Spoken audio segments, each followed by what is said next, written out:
சட்டப்படி தான் நாங்கள் செஞ்சுருக்கோம். 2009 கொண்டு வரப்பட்ட விஷயத்துப்படி தான் நாங்கள் செஞ்சுருக்கோம். இதுக்கு முன்னாடி அவ்வளோதான் கொடுத்துருக்கோம். அதுபடி தான் நடந்துகிட்டு இருக்கு பாஜகவில் அப்படின்றது தான் அவருடைய வாதமாக இருக்குது. சரி, அப்புறம் ஏன் சார் குஜராத்தில் இங்கே தமிழ்நாட்டில் வந்து நிஜாம் புயலப்போ கிட்டத்தட்ட 50 சென்டிமீட்டர் மழை பெஞ்சுது. தூத்துக்குடியில் பெஞ்ச மழை 120 சென்டிமீட்டர். அந்த அளவுக்கு மழை 150 வருஷத்தில் பேஞ்சது இல்லை. அவ்வளோ மழை 150 வருஷத்தில் இந்தியா நாட்டில் பேஞ்சது கிடையாது. சரிங்களா? ஆனால் குஜராத்தில் 25 சென்டிமீட்டர் மழை பெஞ்சதுக்கே 2021 பாரத பிரதமர் அவர்கள் அடுத்த நாளே குஜராத்துக்கு போகிறாரு. அது இல்லாமல் 1000 கோடி நிவாரணம் ஒரே நாளில் கொடுக்குறாரு. அதுக்கப்புறம் அங்கே உயிரிழந்த ஒவ்வொருத்தருக்கும் ஒன்றிய அரசு காசுலேருந்து 2 லட்ச ரூபா காசு தரார். ஒன்றிய அரசு காசு எவ்வளோ? உயிரிழந்தவர்களுக்கு 2 லட்சம். தமிழ்நாட்டுக்கு இன்னைக்கு தேதி வரைக்கும் இன்னைக்கு விட்டுருங்க, நேற்று வரைக்கும் எவ்வளோ காசு கொடுத்தாங்க? 0 ரூபாய். நம்ம கேட்டது எவ்வளவு? 18,000 கோடி கேட்டோம். 1 ரூபா கூட தெரில. பிரதம மந்திரி வந்து தமிழ்நாட்டை சுற்றுப்பயணம் செஞ்சாரா? செய்யல. இப்போ நம்ம அதுக்கப்புறம் ஒரு 5 சுற்றுப்பயணம் பண்ணாரு. அது தேர்தலுக்காக பண்ணாரு. பேரிடர் வந்ததுக்கப்புறம் வந்ததும் வந்தாரா? காசை கொடுத்தாங்களா? கொடுக்கல. அதுவும் என்ன அரசியல் செஞ்சாங்க? கேவலமான அரசியல் செஞ்சாங்க சார். இப்போ 2 இந்தியன் அரசியலமைப்பு சட்டம் 2005 டிசாஸ்டர் மேனேஜ்மெண்ட் ஆக்ட் படி 2 ஃபண்ட் இருக்குது. NDRF fund, SDRF fund. SDRF ஃபண்டுங்கிறது வந்து மாநில அரசுக்கு கொடுக்கறது. எல்லா மாநில அரசுக்குமே ஒவ்வொரு வருஷமும் ஒன்றிய அரசு காசு தரும் ஒரு ஃபார்முலா படி. கரெக்ட். சரிங்களா? அந்த காசையே தமிழ்நாடுக்கு ஜூலை மாதம் தந்துருக்கணும், தரல. அந்த காசு என்ன பண்ணுறாங்க? இங்கே நிஜாம் புயல் வந்ததுக்கப்புறம் அந்த ஜூன் மாதம் கொடுத்துருக்க வேண்டிய ஃபண்டை கொடுத்துட்டு ஏதோ நிஜாம் புயல் கொடுத்த மாதிரியும், அதுக்கப்புறம் அந்த அம்மா இன்னொரு தூத்துக்குடியில் ஃப்ளட் வந்ததுக்கப்புறம் இன்னொரு இன்டர்வியூ கொடுத்தாங்க நிதியமைச்சரமா. அப்போ என்ன தெரியுமா சொல்கிறாங்க? பாருங்க, இந்த புயலுக்கு முன்னாடியே நாங்கள் ஃபண்டு கொடுத்துட்டோம், அட்வான்ஸாக கொடுத்தோம். ஸோ இந்த ஃபண்டு வந்து சின்ன பேரிடர் SDRF ஆக்ட்லேயே எழுதியிருக்கும். For any calamity if the state government is not able to meet, SDRF fund can augment. அப்படின்னு என்ன அர்த்தம்? SDRF ஃபண்ட்லேருந்து நீங்கள் எடுத்துக்கலாம். 75% இப்போ 100 ரூபாய் செலவாகுதுன்னா 75% வந்து இந்த SDRF ஃபண்டும் 25% மாநில அரசு ஃபண்டும். அது இல்லாமல் இன்னொரு ஃபண்டு இருக்குது. சரிங்களா? NDRF fund. அந்த ஃபண்டில் கிட்டத்தட்ட இன்னும் 55,000 கோடி காசு இருக்குது. மிகப்பெரிய பேரிடர் வந்தால் அந்த காசை செலவு பண்ணலாம். இப்போ 140 வருஷத்தில் இல்லாத அளவுக்கு இப்போ மழை பெய்யுதுன்னா அது பெரிய பேரிடர் இல்லைன்னா இது என்ன வேற எது பெரிய பேரிடர் ஆகும்னு கேட்குறேன் நான். 140 வருஷத்தில் இல்லாத அளவுக்கு ஒரு மழை பெஞ்சிருக்கு. If that is not a big calamity then what else is?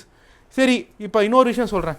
ட்ராட் ரிலீஃப்க்கு காசு கேட்டிருக்கோம். தமிழ்நாடும் கேட்டிருக்கு. 2014 ஒரு 3 வருஷம் கேட்டிருக்கோம். நம்ம டோட்டலாக கேட்டது வந்து கிட்டத்தட்ட 40,000 கோடி. தமிழ்நாடு எவ்வளோ தெரியுமா கொடுத்துருக்காங்க? 1748 கோடி. சதவீதத்தில் பார்த்தா 4.8%. சரி, ஆனால் உத்தரப்பிரதேஷ் எவ்வளவு? 4.8% தான் கொடுத்துருக்காங்க நம்ம கேட்டதில்லை. ஆனால் உத்தரப்பிரதேஷ்க்கு அதே சமயத்தில் கேட்டதில் 50% கொடுத்துருக்காங்க பாஜக ஆட்சி செய்கிறதுனால.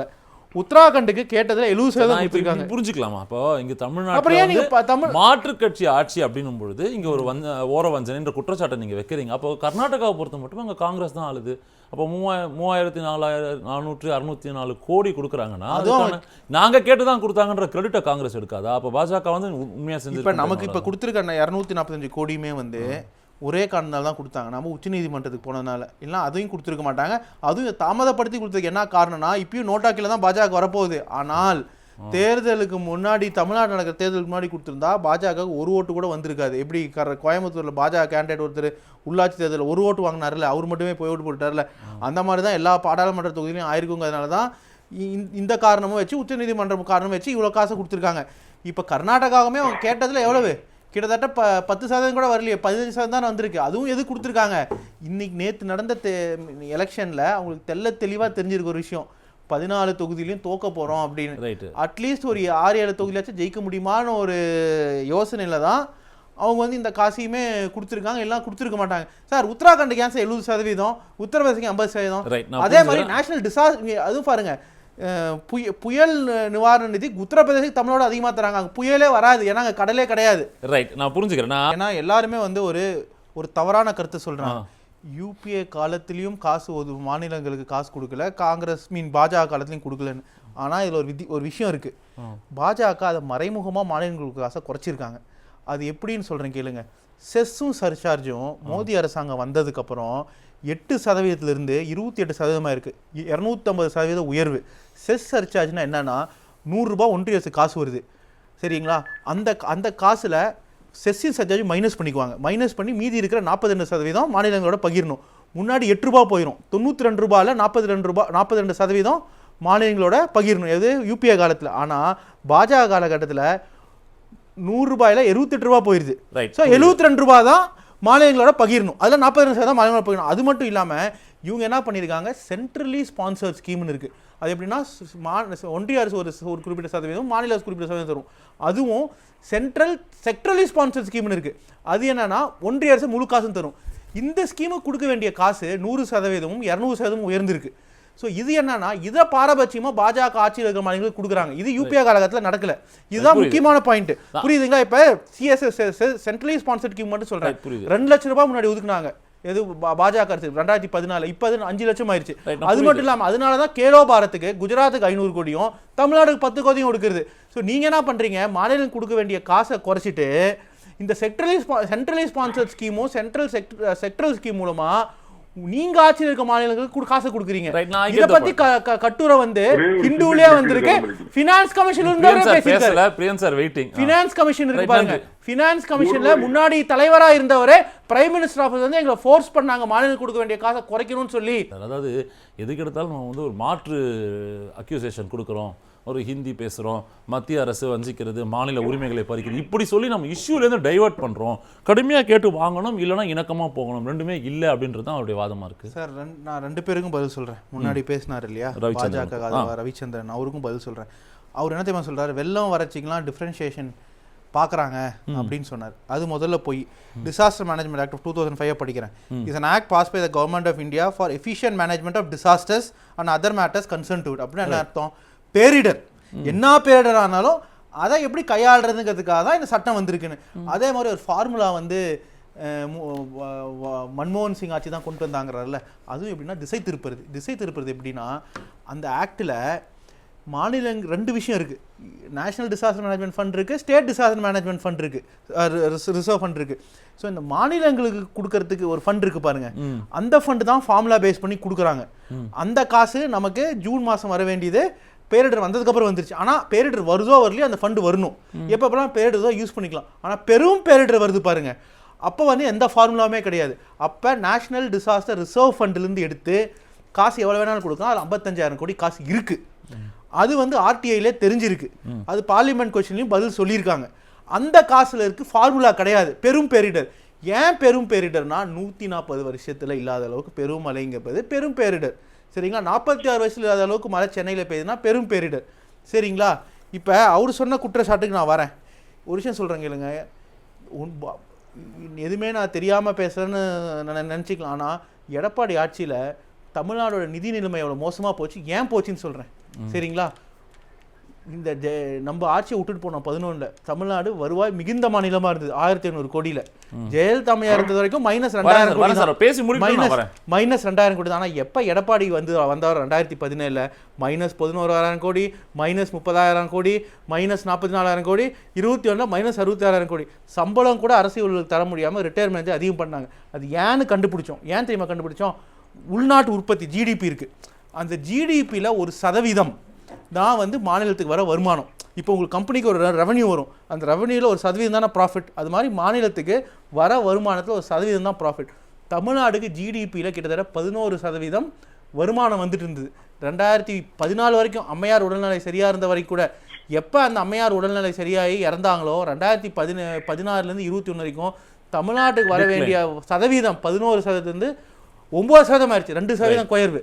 2% சின்னதாக தெரியும். ஆனால் 24 லட்சம் கோடியில் 2% 48,000 கோடி.